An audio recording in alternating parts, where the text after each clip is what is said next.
What is going on, everybody? Welcome back to the channel. Aftersound here, bringing you Splinterlands content every single day. We also stream right here on this channel every Tuesday, Thursday, and Sunday morning, so come by and say hello. All right, guys, I want to talk about Rebellion because we are seeing something here as we are on the precipice of the launch of Conflicts. That was kind of expected, right? So the estimated pack value has now gone up again. We are at about $4.38, while the pack price is actually remaining quite low on Hive Engine due to the fact that DEC is no longer at PEG. So we are in an interesting position right now, and it's almost like this is exactly what Rebellion should have been like. Technically, like a little bit over a month ago, had we launched Conflicts back when the original date was. I think it was December 12th, right? So you had the launch of Rebellion on the 5th, and then Conflicts was supposed to go live on the 12th. Now, I'm not going to cry over spilt milk. I actually think that even though there was a massive delay, there's going to be some very good benefits. The first of which that we're going to see is the update to how it's being done. So the fact that there are guarantees, I think, is going to get way more people involved.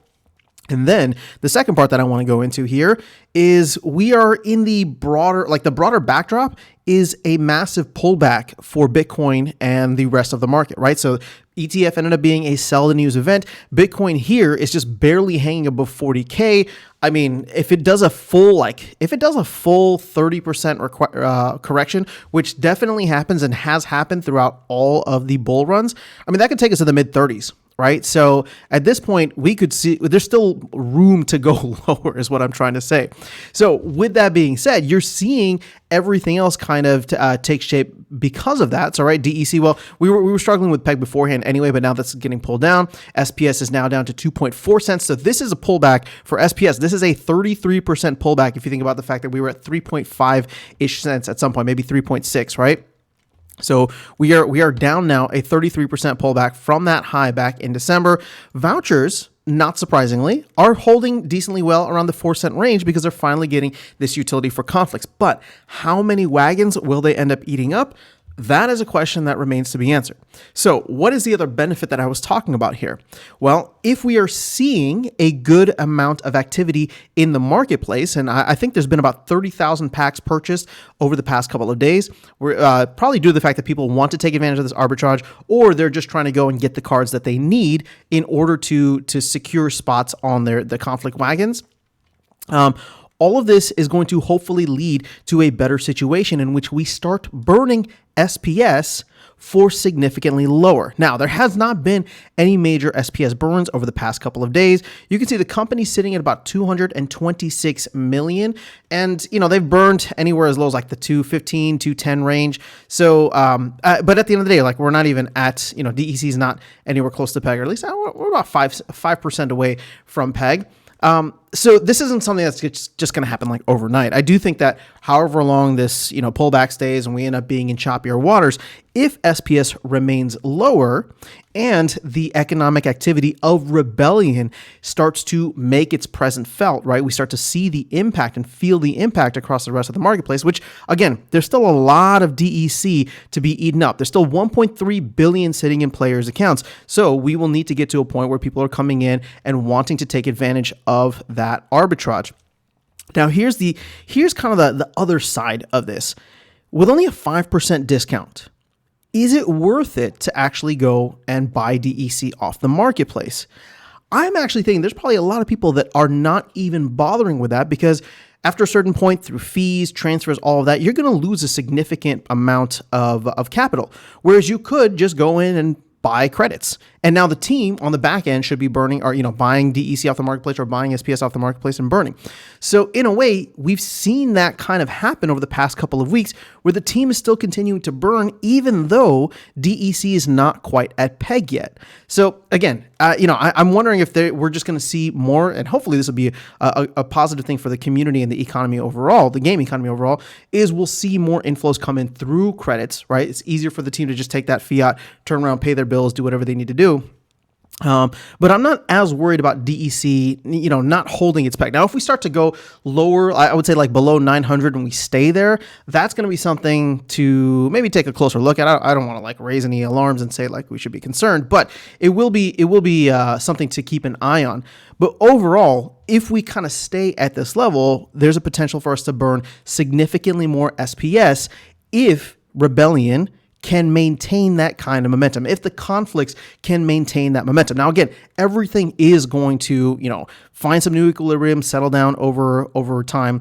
We already know, the rage stats for the next airdrop. So, at this point in time, I think people are positioning themselves, and this may be a month long, 2 month long, who knows how, we have about 3 more months until the Bitcoin halving, which I would say isn't even necessarily a catalyst in and of itself, right? But I think there will be excitement in the market, hopefully at some point after that, right? So I'm looking at this and thinking to myself, okay, this is where Rebellion should have been like a month ago. We are now really going to settle in. We're really going to settle into this new set and how the airdrops are supposed to work, how the conflicts are supposed to work, and start to see whether or not people want to take advantage of this arbitrage. And more importantly, right, if there is just a lack of liquidity on the marketplace, which again, this estimated value somewhat represents that from a sales standpoint. We'll have to see what it's like for rentals overall, but we'll save that for a separate video if it's required. At the end of the day, I'm thinking that, okay, we are now set for Rebellion, and it's coming at a time where I know we're probably just looking at this from a rose-colored lens or silver lining, right? Obviously, I'd love for SPS to be at 24 cents rather than 2.4 cents.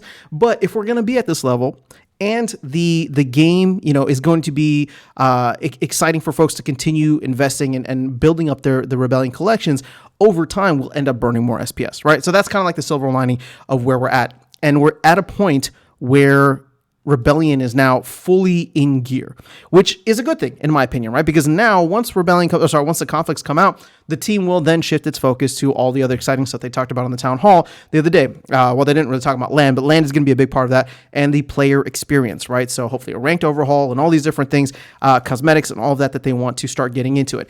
And if we can start to pull players in, which I think is going to be very difficult to do when the candles are red, but if we can start to pull players in or just pull in capital from players who are here wanting to take advantage of maybe lower prices, arbitrage opportunities, whatever it is, we'll end up burning a lot more SPS. And there's a lot of SPS out there still, but obviously the more that we burn, the better. We're at 46.5 million burned for DEC, a little bit over 400, not 400, but a little bit over 100 million, close to like 109 or so, 110. In terms of everything that's been burned with the node licenses previously and SPS. So that's not an insignificant amount. And keep in mind, by the end of this year, and I'll do a full analysis maybe in a separate video, the end of this year, we're going to be probably close to 1.5 billion, right? So the more that we're able to burn now, and then hopefully get people to come in, hopefully the higher that spike will be for SPS when the interest and the wave of capital comes in. But that is all I have for you guys in this video, just trying to do a little kind of overall, analysis of where the economy is at. But Rebellion now is where it should have been, right? But we are now settling into it, and the silver lining coming away from this is that hopefully more SPS gets burned as we, maybe navigate through some choppier waters over the next couple of weeks, maybe even the next couple of months. But that is all I have for you guys in this video. Let me know your thoughts in the comments below. Otherwise, I'll catch you all in the next one and see you around the game. Take care.